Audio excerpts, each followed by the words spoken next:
Delivered is Tecman's fixed cost, fixed outcome method of getting distributors up and running with Microsoft Dynamics 365 Business Central.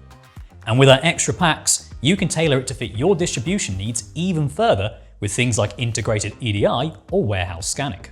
If you're looking to build kits quickly and efficiently, assembly management in Microsoft Dynamics 365 Business Central lets you combine items into finished goods, track costs, and maintain accurate inventory levels without needing full manufacturing. And since full manufacturing requires a premium Business Central license, beyond the Essentials license to use in our delivered implementations, assembly management offers a cost-effective option for distributors needing specific manufacturing capabilities without the complexities.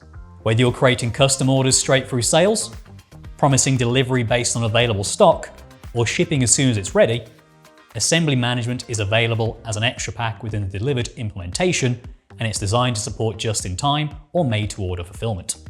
These assembly orders can be used in a couple different ways. Using a method called assemble to stock, either manually or through the planning functionality, you can ensure products are replenished when low to always keep desired levels of inventory.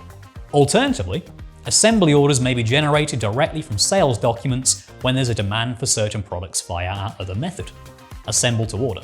Linking the assembled stock to the sale, this approach is suitable for things that are not intended for regular storage or bespoke works. In our next videos, you'll learn about each of these methods and how they can represent your assembly process in Business Central.